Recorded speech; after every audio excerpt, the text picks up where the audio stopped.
হুট করে বান্ধবী চলে আসছে আর বলতেছে চল বাহিরে যাই। আমার তো একটু মুড ছিল না, কারণ বাহিরে প্রচুর পরিমাণে বৃষ্টি হচ্ছিল।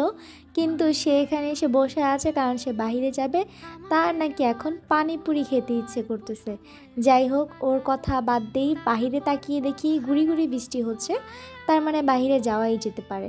তারপর ভাবলাম চলো বের হয়ে যাই, আর বের হয়ে চলে গিয়েছিলাম এক দৌড়ে পানিপুরি মামার কাছে। এখানের পানিপুরি নাকি খুবই মজা, আর এখানের মামা নাকি ইন্ডিয়ার মতো করে পানিপুরি সেল করে, সেটাই দেখার জন্য আসছি। আমার বান্ধবী তো প্রশংসা পঞ্চমুখ যে এইখানের পানিপুরি বেস্ট, তুমি একবার খেয়েই না হলে দেখো। তারপর বললাম আচ্ছা তুই যখন বলছোস তখন তো যাওয়াই যায়। তারপরে এখানে দেখি আঙ্কেল পানিপুরি বানাইছে, সত্যি সত্যি উনি হচ্ছে বাটিতে করে, ছোট্ট একটা বাটিতে ইন্ডিয়ার মতো করে পানিপুরি দিচ্ছিল, যেটা দেখে আমার খুবই ইন্টারেস্টিং আর খুবই ভালো লাগছে।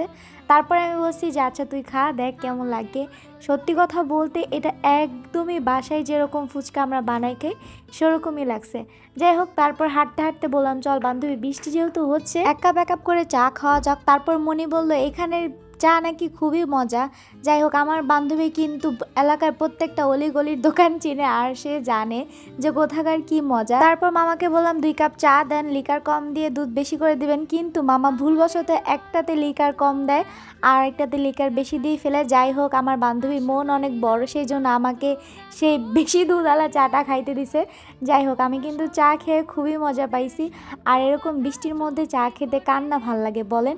তারপর বান্ধবী বললো আমার অনেক ক্ষুধা লাগছে, আমার পানিপুরি খেয়ে পেট ভরে নাই। তারপর বললাম তাহলে চলো যাওয়া যাক আমাদের এলাকার সুন্দর গ্রিন গার্ডেন রেস্টুরেন্টে। আর এখন মূলত আমরা রিক্সা দিয়ে তাড়াতাড়ি করে যাচ্ছি, যেহেতু মনির অনেক ক্ষুধা লাগছে। তারপর আমরা গ্রিন গার্ডেনে চলে আসি, আর গ্রিন গার্ডেনে আসার পরে মনির তো ক্ষুধা আরো পেট ভব করছিল, কারণ যেহেতু খাবারের গ্রান ওর নাকে গেছে, তার মানে ক্ষুধা আরো বেশিই লাগবে। বুঝলাম না এই ছেলেটা এভাবে কেন তাকায় আছে। যাই হোক, ওর গার্লফ্রেন্ডের সাথে এখানে ডেট করতে আসছে আর আমরা আসছি খাইতে। তারপরে 2 বান্ধবী মিলে কতক্ষণ একটু ভন্ডামি করলাম, কারণ আমরা যেখানেই যাই ভন্ডামি না করলে শান্তি হয় না। আর আমি মনিকে বলতেছিলাম যে আজকে তুই থালা বাসন ধুবি, আমি 1 টাকাও বিল দেবো না। যাই হোক, দুজনে মিলে অনেকক্ষণ দুষ্টামি করার পর ভাবছিলাম যে কখন আমাদের খাবার আসবে আর কখন আমরা খাবো। মনি তো ক্ষুধায় একদম লাবি উটাবি সব বলে দিচ্ছে। যাই হোক, অবশেষে আমাদের মিনি বার্গার চলে আসে। এই মিনি বার্গার আমাদের খুবই পছন্দের, ছোট প্যাক ধামাকা একটা ব্যাপার আছে না, সেই রকম হচ্ছে এই মিনি বার্গারটা। এটা এত পরিমাণ ইয়াম্মি যা বলার মতো না। যাই হোক, মিনি বার্গার খাওয়ার পর আমার পেট তো ঠান্ডা হয়ে গেছে, কিন্তু